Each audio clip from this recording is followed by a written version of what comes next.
विज्ञान नहीं मानेगा, पर यह है 8 चिरंजीवी।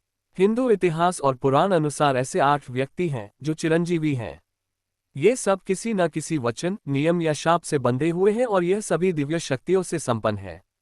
योग में जिन अष्टसिद्धियों की बात कही गई है वे सारी शक्तियां इनमें विद्यमान है। आओ जानते हैं कि हिंदू धर्म के अनुसार कौन से हैं ये 8 जीवित महामानव। प्राचीन मान्यताओं के आधार पर यदि कोई व्यक्ति हर रोज इन 8 अमर लोगों के नाम भी लेता है तो उसकी उम्र लंबी होती है। हनुमान। कलियुग में हनुमान जी सबसे जल्दी प्रसन्न होने वाले देवता माने गए हैं और हनुमान जी भी इन अष्ट चिरंजीवियों में से एक हैं। सीता ने हनुमान को लंका की अशोक वाटिका में राम का संदेश सुनने के बाद आशीर्वाद दिया था कि वे अजर अमर रहेंगे। अजर अमर का अर्थ है कि जिसे ना कभी मौत आएगी और ना ही कभी बुढ़ापा। इस कारण भगवान हनुमान को हमेशा शक्ति का स्रोत माना गया है क्योंकि वे चिरयुवा हैं। कृपाचार्य। महाभारत के अनुसार कृपाचार्य कौरवों और पांडवों के कुलगुरु थे। कृपाचार्य गौतम ऋषि पुत्र हैं और इनकी बहन का नाम है कृपि। और कृपि का विवाह द्रोणाचार्य से हुआ था। कृपाचार्य अश्वत्थामा के मामा हैं। महाभारत युद्ध में कृपाचार्य ने भी पांडवों के विरुद्ध कौरवों का साथ दिया था। अश्वत्थामा। ग्रंथों में भगवान शंकर के अनेक अवतारों का वर्णन भी मिलता है। उनमें से एक अवतार ऐसा भी है जो आज भी पृथ्वी पर अपनी मुक्ति के लिए भटक रहा है। ये अवतार है गुरु द्रोणाचार्य के पुत्र अश्वत्थामा का। द्वापर युग में जब कौरव व पांडवों में युद्ध हुआ था तब अश्वत्थामा ने कौरवों का साथ दिया था। महाभारत के अनुसार अश्वत्थामा काल, क्रोध, यम व भगवान शंकर के सम्मिलित अंशावतार थे। अश्वत्थामा अत्यंत शूरवीर, प्रचंड क्रोधी स्वभाव के योद्धा थे। धर्म ग्रंथों के अनुसार भगवान श्री कृष्ण ने ही अश्वत्थामा को चिरकाल तक पृथ्वी पर भटकते रहने का श्राप दिया था। अश्वत्थाम के संबंध में प्रचलित मान्यता। मध्य प्रदेश के बुरहानपुर शहर से 20 किलोमीटर दूर एक किला है।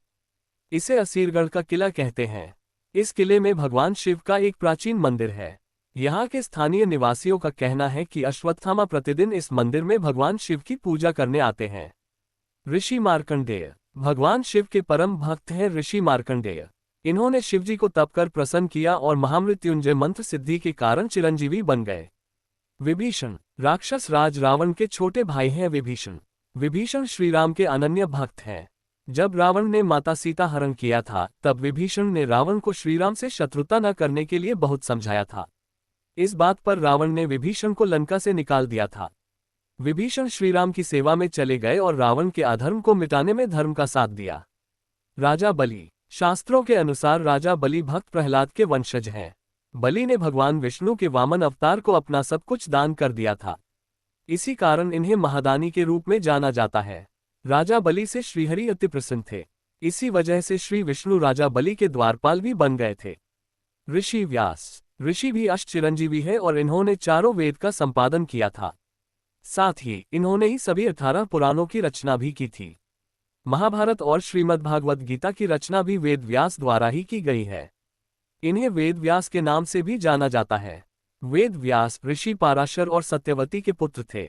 इनका जन्म यमुना नदी के एक द्वीप पर हुआ था और इनका रंग सांवला था। इसी कारण ये कृष्ण द्वैपायन कहलाए। परशुराम। भगवान विष्णु के छठे अवतार हैं परशुराम। परशुराम के पिता ऋषि जमदग्नि और माता रेणुका थीं। इनका जन्म हिंदी पंचांग के अनुसार वैशाख मास के शुक्ल पक्ष की तृतीया को हुआ था। इसलिए वैशाख मास के शुक्ल पक्ष में आने वाली तृतीया को अक्षय तृतीया कहा जाता है। परशुराम का जन्म समय सतयुग और त्रेता के संधिकाल में माना जाता है। परशुराम ने 21 बार पृथ्वी से समस्त क्षत्रिय राजाओं का अंत किया था। परशुराम का प्रारंभिक नाम राम था। राम ने शिवजी को प्रसन्न करने के लिए कठोर तप किया था। शिवजी तपस्या से प्रसन्न हुए और राम को अपना फरसा दिया था। इसी वजह से राम परशुराम कहलाने लगे। जय श्री राम।